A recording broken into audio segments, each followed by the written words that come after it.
I assume you will agree with me that withholding disaster relief by President Trump or any other chief executive of the United States is a violation of his duty and of law.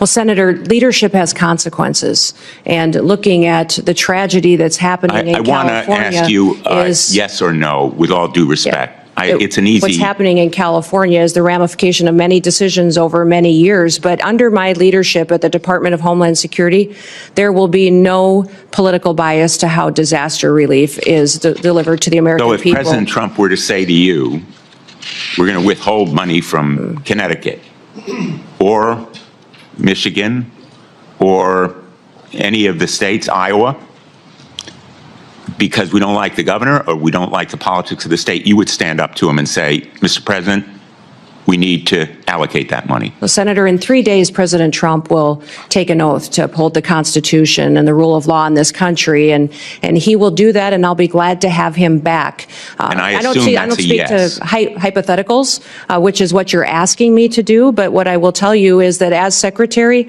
I will do the same. I will deliver the programs as the Well, it's laws more than a dictate. hypothetical, with all due respect, and I apologize for interrupting you, but my time is limited, as you know, as a veteran of these hearings. It's more than a hypothetical. It's based on experience with President Trump withholding money from Washington State and elsewhere.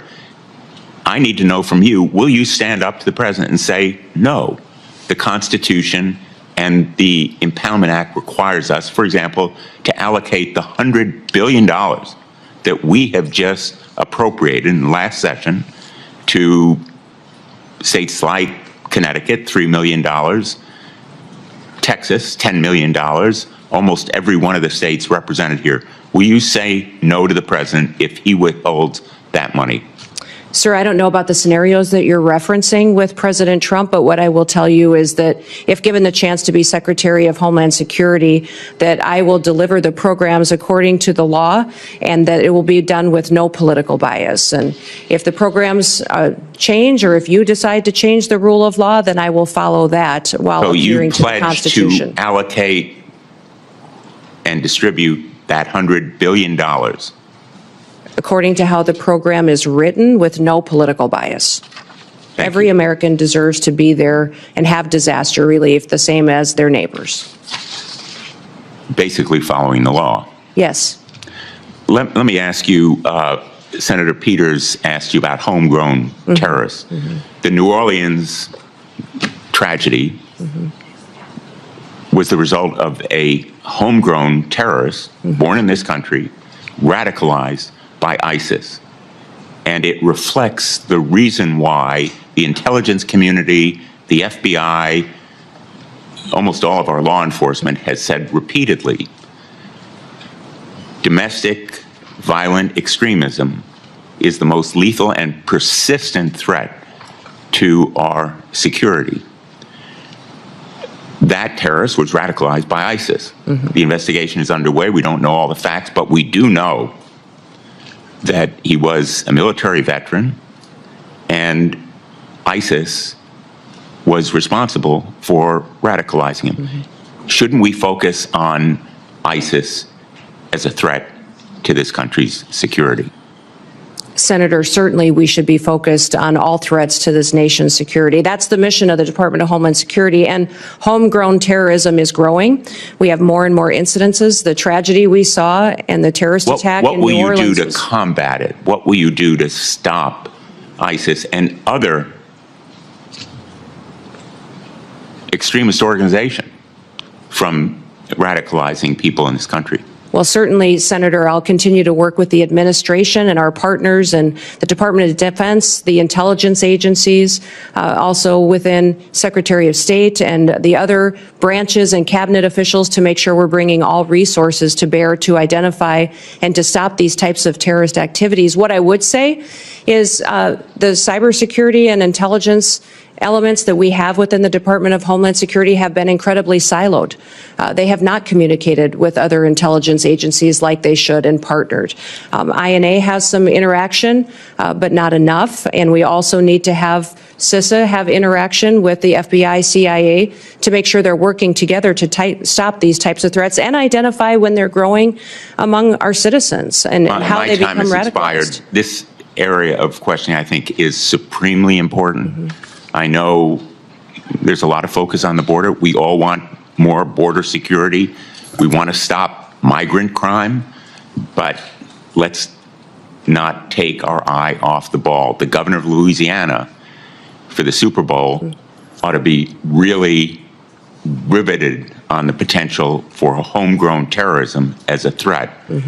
And I hope that you will help him and other governors to do their duty to protect the people of the United States from that homegrown terrorist threat. When people are losing their homes, power, or livelihoods, the last thing they should have to wonder is whether the federal government will help them because of politics. That's exactly why Senator Blumenthal's line of questioning mattered. He forced Kristi Noem to answer a question that goes to the heart of what government is for. Will life-saving disaster relief ever be used as a political cudgel?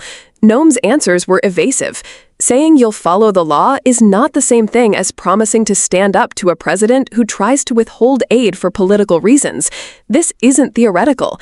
The legal architecture that governs disaster relief, the Stafford Act for declarations and the Impoundment Control Act for how the executive can or cannot hold back appropriated funds, exists precisely to prevent politics from deciding who lives and who doesn't.